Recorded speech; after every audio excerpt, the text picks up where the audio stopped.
자녀들아, 주 안에서 너희 부모에게 순종하라. 이것이 옳으니라. 내 아버지와 어머니를 공경하라. 이것은 약속이 있는 첫 계명이니 이로써 내가 잘되고 땅에서 장수하리라.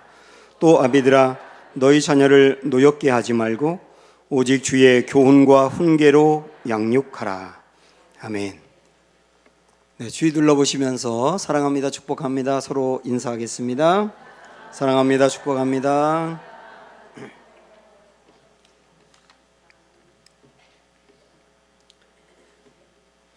얼마 전에 제가 한 목사님의 고민을 들었습니다. 이 목사님은 교회를 요 근래에 크게 건축을 했거든요. 근데 저에게 그러는 거예요. 교회 건축하는 것보다 더 어려운 게 있었다고. 그게 뭐냐 그랬더니 어머니를 돌보는 거였다고 합니다. 이 목사님의 아버님은 얼마 전에 돌아가셔서 어머니가 혼자 되시다 보니까 외롭고 또 연로하시고 병이 있다 보니까 수시로 병원을 가셔야 됩니다. 그러니까 이 아들 목사님 큰아들에게 계속 전화를 거시는 거예요. 그러면 전화 받자마자 집으로 달려가서 어머님과 대화하고 또 필요한 거 사드리고 또 병원에 모시고 다니고 그러겠답니다. 그런데 교회 건축도 해야 하고 또 큰 교회다 보니까 목회를 많이 또 할 일이 많고 그러다 보니까 늘 이렇게 시간에 쪼들리는 거예요. 그러다 보니까 어머니가 전화만 하면 전화를 보는 순간 가슴이 두근거리더라는 거예요. 그러면서도 잘 돌보아 드렸지만 그 목사님이 저에게 이런 말을 하더라고요. 유 목사, 내가 그런 과정을 겪으면서 깨달은 게 있는데 교인들 중에 부모님에게 잘 못하는 사람들을 쉽게 정죄를 못하겠더라고. 그리고 교인들에게 쉽게 부모님에게 순종해야 된다고 이야기하는 것도 어렵더라고. 그런 얘기를 하는 거예요.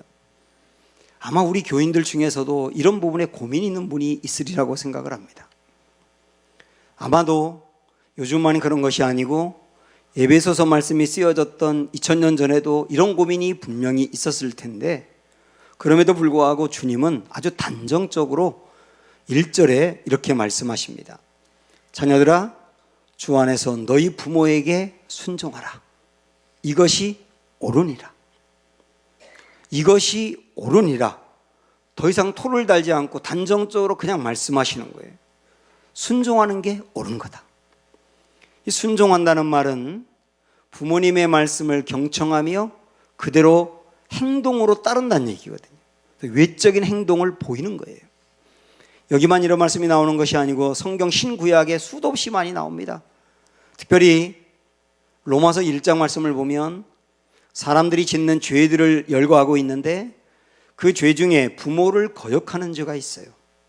근데 그 부모를 거역하는 죄는 어떤 죄와 동일한 맥락으로 보고 있느냐면 불의, 추악, 탐욕, 시기, 살인, 사기, 하나님을 미워하는 것, 교만한 것, 악을 도모하는 것과 같은 맥락으로 죄로 보고 있단 말입니다. 성경은 이 부분을 굉장히 강조하고 있는 거예요. 내 부모에게 순종하라 이런 말씀만 한 것이 아니고 그 다음 2절 말씀을 보면 내 아버지와 어머니를 어떻게 하라 그랬어요? 공경하라 그랬어요. 이것은 약속이 있는 첫 계명이다 그랬습니다. 이 공경이라는 게 뭘까?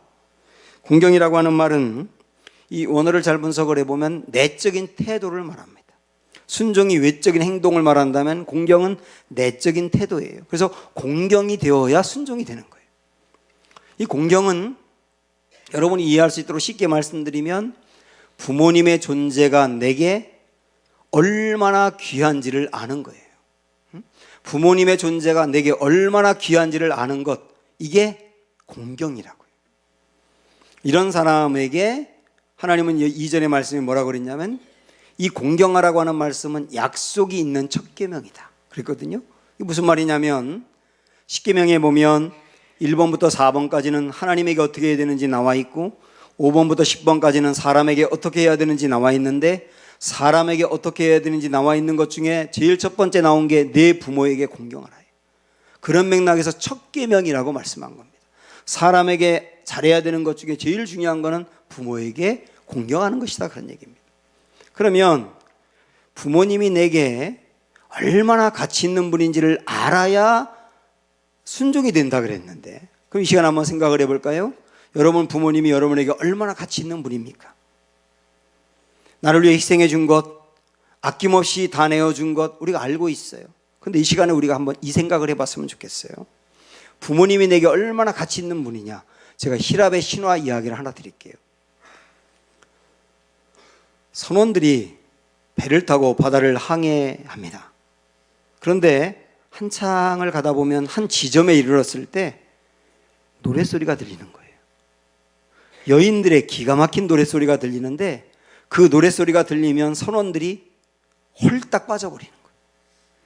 그래서 나중에는 그 노랫소리 때문에 노랫소리를 따라가려고 하다가 배에서 바다로 뛰어내리는 사람이 있고, 배를 돌보지 않아서 파손되는 경우도 있는 겁니다. 수많은 선원들이 거기서 죽는 거예요. 그 노랫소리가 유령들의 소리였던 거예요. 이게 선원들 사이에 다 알려졌습니다. 그래서 어떤 선원이 항해를 시작하기 전에 자기의 몸을 배의 기둥에 묶어달라고 부탁을 해요. 그래서 꽁꽁 기둥에 묶은 채로 항해를 시작했습니다. 한참을 가서 바로 그 지점에 이르렀더니 아니나 다를까 노랫소리가 들리는 거예요. 이 노랫소리가 너무나 황홀해서 선원들이 거기에 홀딱 빠져버리고 또다시 물로 뛰어내리는 사람들이 속출하는 거예요. 기둥에 묶여있는 이 사람도 그 노랫소리를 들으면서 얼마나 유혹이 되는지 발작이 생기기 시작합니다. 그리고 막 그 기둥에서 몸을 풀려고 막 그래요. 그러나 자기의 몸이 묶여있기 때문에 끝내 거기서 벗어나지 못하고 결국은 유혹을 이기며 그곳을 지나갔다는 거예요. 어떤 분은 부모님이 내게 얼마나 가치 있는 분인지 아는 게 공경이라 그랬는데요. 얼마나 가치 있는지를 알고 이 가치를 지금 제가 말씀드린 히랍 신화와 비유를 하고 있습니다. 부모님이 내게 얼마나 가치 있는 분이냐? 정말 중요한 건 뭐냐면 우리 부모님이 나를 기둥에 묶어준 거예요. 그게 정말 가치 있는 일입니다. 사실 자녀들이 얼마나 유혹이 많습니까? 여러분의 자녀들이 학교를 지금 다니고 있다면 이 아이들이 학교에 가서 무슨 일을 하는지 다 알고 계세요? 학교를 끝나고 애들이 어떤 일을 하는지, 어떤 친구와 노는지, 이 시대의 문화가 우리 아이들을 어떻게 잠식해 들어가는지, 우리 아이들의 영혼을 얼마나 빼앗아가고 있는지 여러분 알고 계십니까? 우리도 사실 청소년 시기를 거치면서 얼마나 방황을 많이 했습니까? 그 청소년 시기만 방황이 있던가요? 나이가 40이면 불혹이라고, 그때는 유혹도 이긴다고 하는 이야기가 있지만 제 나이 40세에는 유혹이 많았어요. 사람들에게 인정받고 싶어하는 칭송의 욕구도 많았고, 자녀들을 기르다 보니까 물질의 욕심도 생겼고 성적인 유혹도 있었습니다. 그런 것들이 매일매일 제게도 다가왔었어요. 그러면서 유혹이라고 하는 것은 평생 따라다니는 악마와 같은 것이라고 하는 것을 알게 됐습니다. 그래서 우리에게 정말 중요한 것이 뭔지 아세요? 우리를 기둥에 묶어줄 분이 필요한 거예요. 그분이 부모인 겁니다. 부모가 어릴 적부터 자녀들에게 끊임없이 잔소리같이 이야기합니다. 이것은 옳은 것이고 이건 그런 거야. 이 일은 해야 되고 이 일은 하지 말아야 돼. 이런 사람을 만나야 되고 이런 사람을 만나면 안 돼. 끊임없이 얘기하는 게 우리에게 잔소리처럼 들렸어요. 그런데 우리가 들었던 그 말들이 우리에게 양심이 되었고 우리 삶의 표준이 되어서 어떤 유혹을 받을 때 그 들었던 말씀 때문에 이겨내고 있는 걸 보지 않습니까? 그 부모님의 그 잔소리 같은 말들이 우리를 묶어줬던 거예요. 제가 신학교에 들어가는 순간부터 우리 아버지가 끊임없이 저에게 말씀하신 게 있어요. 시골에 내려가기만 하면 식사하다 말고 목사는 그렇게 말씀하세요. 그럼 이제 숟가락 내려놓고 기다려야 돼. 응? 목사는 딱 내려놔야 돼. 그럼 아버지가 꼭 3가지 말씀하셨어요. 첫째, 돈 조심해라. 둘째, 여자 조심해라. 셋째, 돈이 있는 교인 편애하지 말고 돈이 없다고 무시하지 말고 모든 교인 공평하게 대하라. 귀에 딱지가 붙도록 말씀하시고, 시골 내려가서 또 목사는 그러면은 아유 또 시작하네. 너무 말씀하시니까. 그래서 어떤 때는 그 말이 정말 잔소리같이 들렸는데요, 제가 목회하는 동안 그 세 가지가 늘 생각나는 거예요. 제가 알았어요. 오늘 말씀 준비하면서 아버지의 그 말씀들이 나를 기둥에 묶어준 일이 된 거구나. 부모님이 그런 일을 하시는구나. 자녀들을 위해서 기도할 때 가장 애절하지 않습니까? 내 자녀들이 말썽을 피울 때 포기하지 않고 훈계를 해도 말을 듣지 않고 호소해도 말을 듣지 않을 때 여러분 포기하셨나요? 그럴 때는 눈물로 기도했지 않습니까? 눈물로 기도하다 보니 어느 순간 아이들이 돌아오지 않습니까? 여러분의 눈물의 기도가 자녀를 묶었던 거예요. 부모가 된다고 하는 것은 무한한 책임을 갖는 겁니다. 자녀에게 화를 내는 적이 있었지요. 화를 내는 것도 책임을 감당하는 것이고, 때로는 자녀를 외면한 경우도 있었는데 외면하는 것도 어떤 의미로 본다면 책임을 감당하는 거였어요. 부모에게는 자녀에 대한 인내와 용서가 있습니다. 인내가 뭐냐면 자기의 책임을 포기하지 않는 거예요. 그래서 인내하는 거예요. 용서는 뭐냐면 상대방에 대한 책임을 포기하지 않는 거예요. 즉 자녀에 대한 책임을 포기하지 않는 거예요. 그래서 인내와 용서를 부모가 가지고 있는 거예요. 이 인내와 용서를 가지고 평생토록 자녀를 위해서 기도하며 애쓰는 거예요. 결혼하면 대학에 보내면 이제 교육이 다 끝났나요? 결혼만 시키면 끝날 줄 알았는데 그렇던가요? 꼬부랑 할머니가 되어도 자녀를 위해서 울면서 기도하는 거예요. 평생을 가는 거예요. 나의 부모님이 이런 분이었다는 것을 알고, 나의 부모님이 이렇게 가치 있는 분이었다는 것을 알고, 그분이 그렇게 기도하고 나에게 잔소리하며 권면했던 그 수고와 애씀, 나를 위해서 새벽기도 나가서 그렇게 기도했던 것들이 결국 나를 묶어준 것이었구나 라고 하는 것을 아는 게 공경이에요. 그리고 그걸 감사를 표현하는 게 효도란 말입니다. 이런 은혜가 우리에게 있기를 축원합니다. 이렇게 부모님이 나에게 정말 가치 있는 분이었다는 것을 알면 순종하게 돼 있지 않습니까? 그렇게 하는 이들에게 하나님이 복을 약속하셨어요. 3절 보시면 이로써 내가 잘되고 땅에서 장수하리라. 순종하고 공경하는 게 당연한데도 불구하고 그런 사람에게 복을 약속하셨어요. 그래서 부모에게 잘하는 사람은 땅에서 잘 되더라고요. 그런데 이 말씀은 더 본질적으로 파고 들어가면, 그래서 땅에서라고 하는 말이 나와 있는데요, 그 땅에서라고 하는 말 앞에는 원래 정관사 더가 붙어야 됩니다. 그 땅에서예요. 그 땅에서. 어디냐? 하나님 나라에서. 하나님 나라에서 장수한다라고 하는 말은 하나님 나라에서 영원히 산다는 의미가 있는데, 그러면 순종하면 하나님 나라 간다 그런 의미가 아니고, 전 이거를 조금 더 여러분 마음에 와닿도록 해석을 한다면 이 땅에서 진정한 하나님 나라를 누리게 된다는 뜻이에요. 몇 달 전에 저희 장모님과 저의 장모님의 두 딸, 제 아내를 포함해서 아내하고 제 처제하고 두 딸 간의 관계가 어려웠던 적이 있어요. 장모님은 딸들에 대해서 섭섭해하고 딸들은 어머님에 대해서 섭섭해하고, 그래서 관계가 멀어졌던 적이 있습니다. 한 달 정도 제 아내가 어머님에게 연락을 안 했어요. 그러는 동안 제 아내가 몸무게가 쫙 빠졌습니다. 밥을 못 먹는 거예요. 식사를 해도 소화를 못 시키는 겁니다. 그래서 어떤 때는 일주일 내내 아무것도 못 먹고 물만 마신 적도 있어요. 불면증에 시달리는 거예요. 잠을 못 자요. 그러면서 몸이 아주 어려워져 가는 겁니다. 그러다가 지난 추석날 전날 교회에서 예배를 마치고 집에 가더니 전화기를 들고 방으로 들어가서 한참 동안 누구와 통화하는 겁니다. 그리고 한참 후에 나왔어요. 그러면서 제게 그러는 거예요. 엄마와 풀었다는 거예요. 얼른 선물을 바리바리 싸가지고 처갓집으로 갔습니다. 제가 운전하고 가는데 제 아내가 옆에서 콧노래를 부르더라고요. 저는 제 아내가 콧노래 부르는 거를 처음 들었습니다.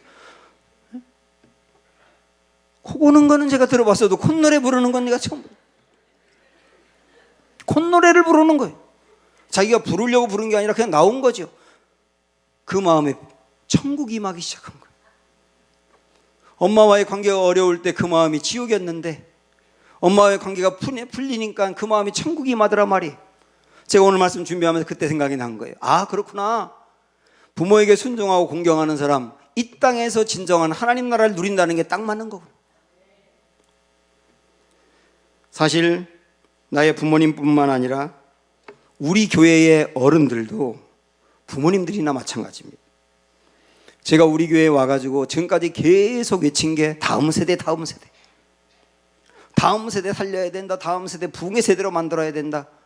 그런 얘기를 수도 없이 하다 보니 가만히 생각하니까 우리 어른 세대들은 우리는 찬밥인가 이런 생각도 하셨을 것 같아요. 그러면서도 다음 세대 살려야 된다는 게 너무나 중요한 과제다 보니 한 분도 저에게 불평한 분이 없어요. 그거에 대해서. 저는 오늘 우리 부모님 같은 어른 세대들, 우리 노 권사님들에게 정말 존경을 표하고 싶어요. 교회가 어려울 때도 있었겠지만 그때도 기도를 붙들고 묵묵히 그 자리를 지키며 여기까지 오신 이 어른들로 인하여 우리 교회가 지금까지 온 거 아니겠습니까? 여러분의 기도가 또 특별히 다음 젊은 세대들을 위한 기도, 교회에서 떠나가는 사람들, 실족해서 흔들리는 사람들, 낙심해서 교회에서 빠져나가는 사람들을 위해서 기도한 것, 그게 그분들을 묶었던 거예요. 그래서 떠났던 사람이 다시 돌아오기도 하고 흔들리던 사람이 안정을 찾기도 하고 여러분의 기도가 그들을 묶어서 지금까지 교회가 이렇게 된 겁니다. 이런 감사와 함께 여러분에게 부탁을 드리고 싶은 게 있습니다. 우리 부모님 같은 어른들, 우리 노권사님들 오래오래 사시기를 바랍니다. 여러분도 부모님들이 오래 사시기를 기도하세요. 물론 연로하시면 병이 생기기도 하고 외롭기도 하고 불편한 게 많겠지만 오래 사셔야 될 중요한 이유가 있습니다. 왜 그런지 아세요? 부모님은 존재하는 것 자체로 자녀를 기둥에 묶는 일이 되기 때문입니다. 그래서 우리 권사님도 오래 사셔야 돼요. 그리고 이 부족한 목사 위해서 기도해 주셔야 돼요. 이 목사가 목회만 똑바로 하고 엉뚱한 짓 하지 말게 해달라고 기도하셔야 돼요. 우리 젊은 세대들이 바로 서도록 해달라고 기도해 주셔야 돼요. 지금까지 저는 자녀가 부모에게 순종하고 공경해야 한다. 그래야 할 이유가 무엇인지를 말씀드렸습니다. 이제 오늘 말씀은 부모가 자녀에게 어떻게 해야 되는지에 대해서 말씀하는 4절로 넘어가야 되는데요. 4절의 말씀으로 넘어가기 전에 제가 여러분에게 한 가지 질문을 드릴게요. 여러분 가정의 자녀들이 숙제인가요? 상급인가요? 물 한 잔 마시는 동안 생각해 보세요.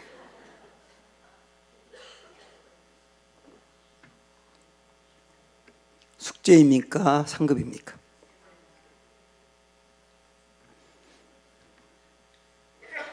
언젠가 제자훈련을 하는데 한 분이 저에게 그래요. 아이가 너무 말을 안 들어서 때렸다는 거예요. 때리고 나서 너무 괴롭다는 거예요. 그러면서 제게 이러는 겁니다. 목사님, 아이가 제게 숙제예요. 숙제라는 말이 뭔지 아세요?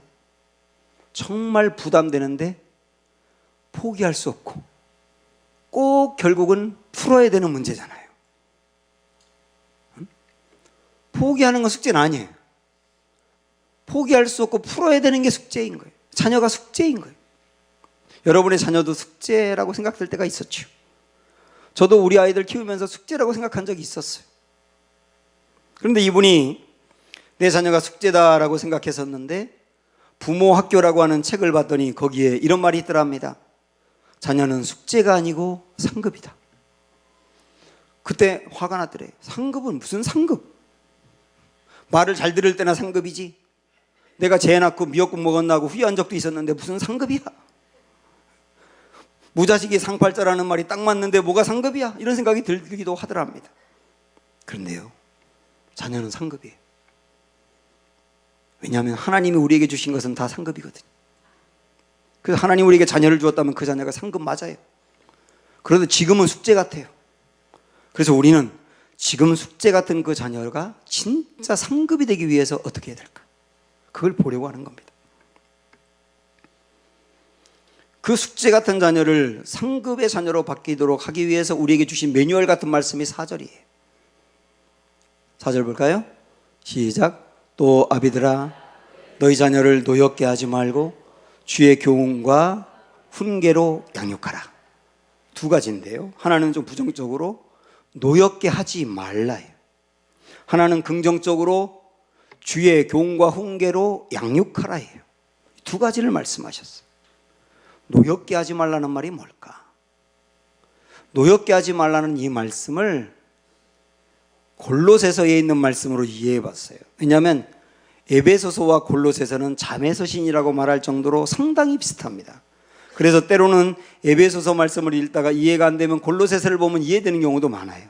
그래서 노엽게 하지 말라는 이 말씀이 골로새서에서는 어떻게 표현될까 봤더니 골로새서 3장 21절에 아비들아 너희 자녀를 노엽게 하지 말지니 낙심할까 하노라. 아, 자녀를 낙심에 빠뜨리는 게 노엽게 하는 거구나. 그래서 이 노엽게 한다라고 하는 단어는 비참하게 하지 말라, 노엽게 하지 말라는 말은 비참하게 하지 말라, 적개심을 갖게 하지 말라 이런 단어거든요. 그래서 노엽게 하지 말라는 말은 다시 풀어 말씀드리면 자녀를 비참하게 하거나 상처를 주어서 낙심에 빠지지 말게 하라 이런 의미입니다. 그 다음에는 주의 교훈과 훈계로 양육하라 그랬어요. 아주 쉽게 말씀드리면 주의 말씀으로 살도록 가르치라 해요. 이 두 가지가 균형 잡혀야 합니다. 상처를 주어서 노엽게 하지 않게 하면서도 하나님의 말씀대로 살도록 가르쳐야 되는 거예요. 둘을 다 잘해야 되는 거예요. 근데 많은 사람들이 주의 말씀대로 살도록 가르치다가 자녀를 노엽게 하는 경우, 그런 일이 참 많은 거예요. 우리는 주의 교훈과 훈계로 양육하라는 말을 보통 이렇게 이해를 했었습니다. 부모님이 자녀에게 교회에 잘 다녀라, 성경을 읽어야 한다, 기도해야 한다, 거짓말하면 안 된다, 교회 잘 다니는 사람은 공부도 열심히 해야 한다, 그래야 하나님 앞에 쓰임받을 수 있다, 이렇게 말하는 것이 주의 교훈과 훈계로 양육하는 거라고 생각을 했는데, 그것은 어떤 의미로 본다면 종교교육을 한 거예요. 종교교육. 주의 교훈과 훈계로 양육한다는 말은 어떤 의미냐면 하나님이 얼마나 좋은 분인지를 가르쳐야 되는 거예요. 그래서 속죄의 축복, 하나님의 사랑, 구원의 감격, 죄에서 자유함을 얻은 기쁨, 복음의 능력, 하나님 나라에 대한 소망, 예수님과 동행하는 것, 주님이 주신 복을 다른 사람에게 나누어 주는 기쁨, 이런 것들을 가르치는 게 주의 교훈과 훈계로 양육하는 거예요. 한마디로 말씀드리면 하나님이 우리에게 얼마나 놀라운 사랑을 베풀었는지를 보여주셔야 된단 말이에요. 하나밖에 없는 아들을 나를 살리기 위해서 베풀어 주신 십자가 사랑, 나를 선택했기 때문에 영원까지 포기하지 아니하며 끝내 건져내시고 나를 인도하시는 그 하나님의 어마어마한 사랑, 그런 것들을 자꾸 자녀에게 알려주고 얘기하는 게 주의 교훈과 훈계로 양육하는 겁니다. 이게 왜 중요하냐면 자녀들이 한순간 어떤 일로 인하여 비뚤어질 수 있어요. 그렇더라도 하나님이 끊임없는 그 사랑, 포기하지 않는 사랑을 정말 들어서 알고 있는 사람은요, 돌아오는 거예요. 그걸 알려주는 게 탕자의 비유 아닙니까? 탕자가 집을 나가서 허랑방탕하게 살고 죄를 짓고 살다가 이건 아니야 하면서 결단한 게 뭡니까? 아버지 집으로 돌아가야 되겠다. 면목이 없잖아요. 그런데도 아버지 집으로 돌아가야 되겠다고 결단한 이유가 뭔지 아세요? 아버지 집으로 돌아가면 아버지가 받아줄 걸 알았기 때문인 거예요. 그러니까 그 아버지는 이 탕자가 평소에 집에 있을 때도 끊임없이 하나님이 어떤 분인지를 이야기하면서 그 하나님의 마음을 아버지 마음으로 표현한 거예요. 돌아오면 받아준다는 거예요. 결국 이 탕자가 변한 거 아닙니까? 그런 것들을 가르쳐야 된단 말이에요. 그러면서 삶으로 보여줘야 되는 겁니다. 삶으로 복음을 살아내야 되는 거예요. 용서와 사랑과 축복을 끊임없이 베풀어야 되는 거예요. 제가 목회를 하면서 많은 분들을 보고 정말 이해가 안 되는 게 자녀 교육인데, 부모는 사회적으로 성공했는데 자녀가 꼭 그렇다고 사회적으로 성공하는 것도 아니더라고요. 부모는 신앙생활을 정말 잘하는데 자녀들은 교회를 안 다니는 경우도 너무 많이 보는 거예요. 내 자녀들이 교회를 잘 다닌다고 해서 교회를 잘 다니지 않는 부모들에게 신앙교육 잘못했다 단정하기도 어려운 거예요. 내 자녀가 공부 열심히 하고 반듯하게 산다고 해서 그렇게 살지 않는 자녀의 부모들이 가정교육 잘못했다고 탓할 수도 없는 거예요. 부모가 부모 역할을 잘 감당해도 일시적으로 아이들이 삐뚤어질 수 있어요. 많은 부모들이 비뚤어지는 자녀를 보면서 나는 정말 아이를 열심히 키우려고 키웠는데 이게 뭐야 하고 낙심에 빠지기도 합니다. 자, 이런 분들에게 제가 오늘 대나무 이야기 하나를 말씀드릴게요. 앞에 스크린 보시면 쭉 순서가 나와 있거든요. 중국의 극동 지방에서만 자라는 희귀종인 모소대나무라고 여러분 들어보셨습니까? 모소대나무라고 있습니다. 이 지역의 농부들은 씨를 뿌려놓고 매일같이 정성 들여 키웁니다. 그런데 씨를 뿌리면 새싹이 조금 움트는데 수년 동안 더 이상 자라지 않는 거예요. 이 상태로 그냥 그대로 있습니다. 모소대나무는 4년이 지나도 불과 3cm밖에 자라지 않습니다. 3cm밖에 안 자라는데 계속 농부들은 씨를 뿌리는 거예요. 그러니까 가꾸는 거예요. 주위에 있는 타지방 사람들은 이들을 보면서 도무지 이해가 안 된다고 고개를 젓습니다. 저게 뭐야? 4년이 지나도 거두는 게 아무것도 없잖아. 그런데 여러분 깜짝 놀랄 게 뭐냐면 5년째 되었을 때 하루에 30cm씩 자랍니다. 얼마 자란다고요? 30cm가 자란다고. 그리고 6주 만에 15m가 되는 거예요. 그 자리는 순식간에 빽빽하고 울창한 대나무 숲이 되어버리는 겁니다.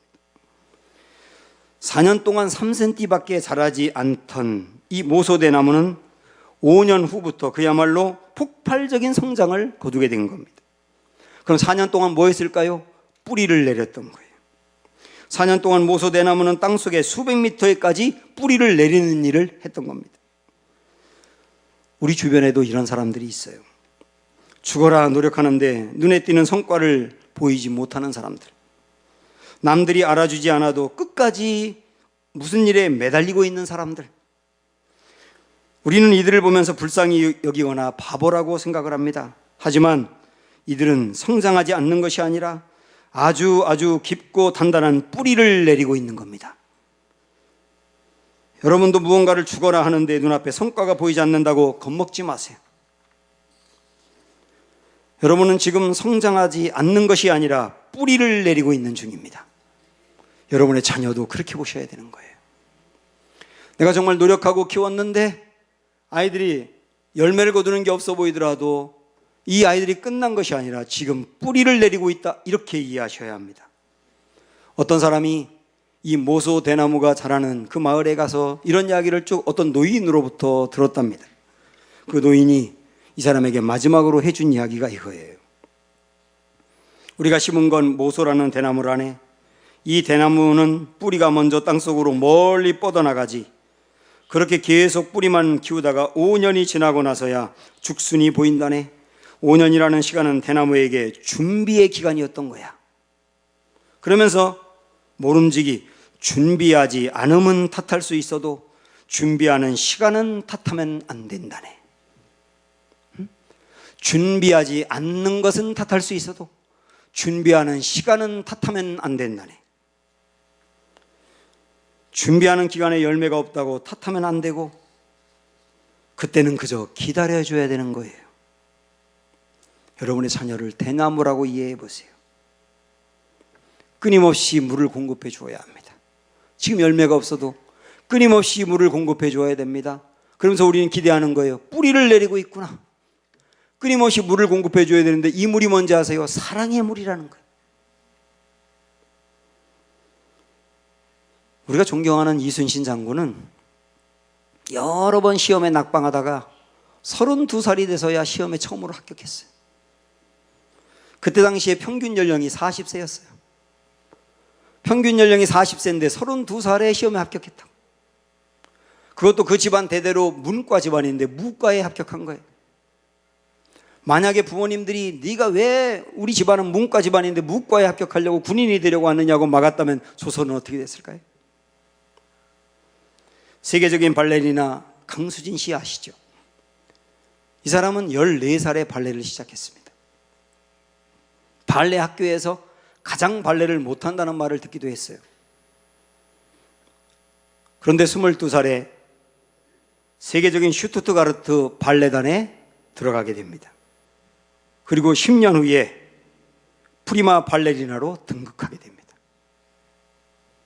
피카소는 40세가 될 때까지 그림이 한 편도 팔리지 않았어요. 그래도 계속 그렸어요. 40세가 넘어가면서 그림이 드디어 팔리기 시작했어요. 그리고 피카소라는 이름이 알려지게 된 게 70세가 넘어서였어요. 만약에 이분이 그림이 팔리지 않는다고 중도에 포기했다면 우리에게는 피카소 그림이 주어지지 않았을 거예요. 제가 성지순례를 갔을 때 이스라엘 그 광야에서 조각목이라고 하는 것을 보았습니다. 성경에 보면 하나님이 성막을 만들 때 재료로 쓴 게 조각목이거든요. 저는 가이드가 여러분 조각목 보여드릴게요 그래서 조각목으로 성막을 만들었다 해서 얼마나 기대했는지 몰라요. 근데 막상 보니까 아카시아 나무 같아. 정말 볼품이 없어요. 근데 그 나무로 성막을 만들었어요. 또 어떻게 이 성막을 만들었냐 들어봤더니 이 조각목은요, 비가 아무리 내리지 않는 사막에서도 견고히 산다는 거예요. 정말 조각목이 많더라고요. 비가 내리지 않는 그곳에.